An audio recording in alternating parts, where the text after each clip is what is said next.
अगर इस साल आप केरला जाने का प्लान कर रहे हो और ये मंदिर विजिट ना करो तो बहुत कुछ मिस कर जाओगे। लेकिन एक मिनट, शुरुआत से शुरू करते हैं। तो मैं लगभग रात के 2:30 बजे अपने होटल से स्टेशन के लिए निकलता हूँ और रात के इतने बजे ना तो कोई रिक्शा मिलती है ना ही कैब सर्विस अवेलेबल है। रात को कुछ इश्यूज़ के कारण स्ट्रीट लाइट्स भी बंद हो गई थी तो पूरा अंधेरा हो गया था, जिसकी वजह से मुझे अपने फ़ोन की फ्लैश ऑन करके चलना पड़ा था, जिसकी मैंने रिकॉर्डिंग नहीं की क्योंकि मुझे भी थोड़ी जल्दी थी। रात के लगभग 3 बजे के आसपास मैं स्टेशन पहुंचा और देखा तो वहाँ पे भी कोई नहीं था। आपने अगर मेरी पिछली वीडियो देखी होंगी तो उसमें देखा होगा कि अम्बलपुरा का स्टेशन ज़्यादा बड़ा नहीं है तो ज़्यादा पब्लिक इधर थी नहीं। मैं 12 बजे सोया था और 2 बजे उठ भी गया था, तो सिर्फ 2 घंटे की नींद लेकर मैं ट्रेन का वेट कर रहा था। जैसे ही ट्रेन आई, लकीली मुझे पूरी सीट मिल गई थी तो मैं सो गया था। सुबह 6:30 बजे मैं तिरुवनंतपुरम पहुंचा और आधा घंटा रेस्ट करने के बाद मैं अपनी जर्नी पे निकल पड़ा। स्टेशन के बाहर निकलते ही लेफ़्ट साइड की तरफ मुझे ये गणेश जी का छोटा सा टेम्पल दिखा, तो मैंने सबसे पहले उनके दर्शन किए।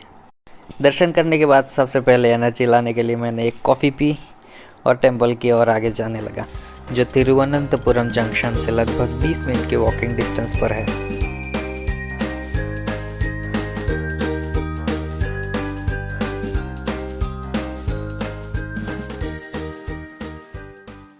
यह है श्री पड़वंगड़ी महागणपति टेम्पल। पद्मनाभ स्वामी मंदिर की ओर जाते हुए सबसे पहले रास्ते में आपको ये मंदिर दिखेगा। ये मंदिर तिरुवनंतपुरम के सबसे पूजनीय गणेश मंदिरों में से एक है। यहाँ इस मंदिर की मुख्य विशेषता ये है कि भगवान गणेश की मूर्ति को बैठी हुई अवस्था में दिखाया गया है, जिनमें उनका दाहिना पैर मुड़ा हुआ है। ये मंदिर की दीवारों पर भगवान गणेश के 32 विभिन्न रूपों की सुंदर मूर्तियाँ और नक्काशी उकेरी गई है। यहाँ से लगभग 5 मिनट चलने के बाद मैं पहुँचता हूँ अपने मेन डेस्टिनेशन, भारत के सबसे फेमस मंदिरों में से एक पद्मनाभ स्वामी टेम्पल, जहाँ आपको ड्रेस कोड फॉलो करना पड़ेगा, जिसमें पुरुषों को मुंडू यानी धोती पहननी होती है। ऊपर आप गमछा ओढ़ सकते हैं क्योंकि शर्ट टी शर्ट अलाउड नहीं है। इसके अलावा स्त्रियों को साड़ी, स्कर्ट और blouse, Kerala style 2 piece sari allowed है। हालांकि सलवार कमीज़ और चूड़ीदार भी अलाउड किया जाता है, पर नीचे आपको मुंडू पहनना पड़ेगा।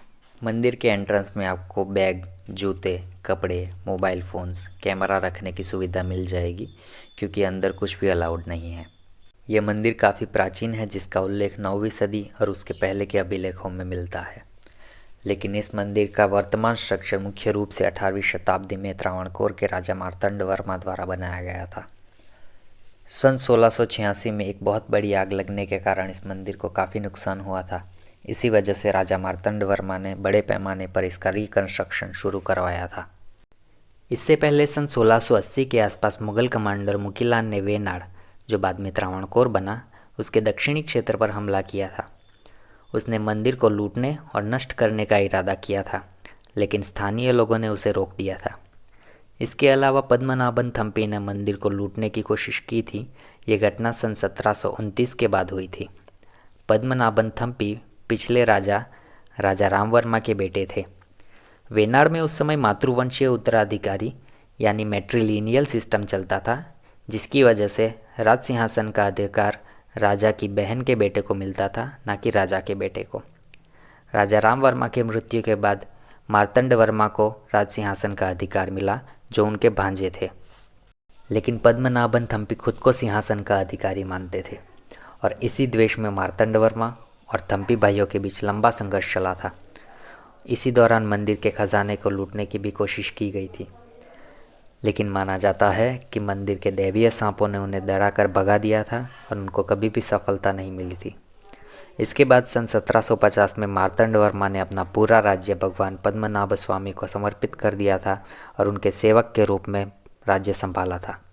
ये मंदिर भगवान विष्णु को समर्पित है और इस मंदिर का गर्भगृह कुछ इस तरीके से बनाया गया है, जहाँ से आपको ब्रह्मा, विष्णु, महेश तीनों भगवान के दर्शन होते हैं। गर्भगृह के 3 द्वार हैं जो एक सीध में बने हुए हैं। इस मंदिर की खास बात यह है कि यहाँ की भगवान विष्णु की मूर्ति बाकी मंदिरों से बिल्कुल अलग है। भगवान विष्णु की विशाल मूर्ति शेषनाग पर शयन मुद्रा अनंत शयनम में स्थापित है, जो 18 फीट लंबी है। माना जाता है कि इसे 12,008 शालिग्राम यानी फॉसिल स्टोन से बनाया गया है, जो नेपाल की गंडकी नदी से लाए गए थे। इस मूर्ति का केंद्रीय भाग महुआ के पेड़ के तने का बना हुआ है। शालिग्राम सनातन धर्म में पवित्र माना जाता है क्योंकि इसे भगवान विष्णु का विग्रह स्वरूप यानी गैर मानव रूपी प्रतिनिधित्व माना जाता है। मूर्ति में भगवान विष्णु की नाभि से कमल का फूल निकलता हुआ दिखाया गया है, जिस पर ब्रह्मा जी विराजमान है, जिसे आप मध्य द्वार से देख सकते हैं। कमल, जिसे संस्कृत में पद्म कहा जाता है, जो भगवान विष्णु की नाभि से निकल रहा है, इसी वजह से इस मंदिर का नाम पड़ा पद्म नाभ स्वामी। गर्भगृह के बाएं दरवाजे से भगवान विष्णु का राइट हैंड शिवलिंग को छूता हुआ दिखेगा। इसके अलावा उनका सर और शेष नाग भी इसी दरवाजे से आप देख सकते हैं। सबसे राइट वाले दरवाजे से आप उनके चरणों के दर्शन कर सकते हैं। केरला का ये मंदिर पूरी दुनिया में सबसे अमीर मंदिर के रूप में उभर के आया है। मंदिर की कलाकृति और वास्तुकला केरल और द्रविड़ शैलियों का एक शानदार मिश्रण है, जो इसे दक्षिण भारतीय वास्तुकला का एक अद्भुत उदाहरण बनाता है। मंदिर का गोपुरम 7 मंजिला का है, जिसकी ऊंचाई लगभग 100 फीट है। इस मंदिर की वजह से इस शहर का नाम तिरुवनंतपुरम रखा गया, जिसका मतलब होता है भगवान अनंत का शहर।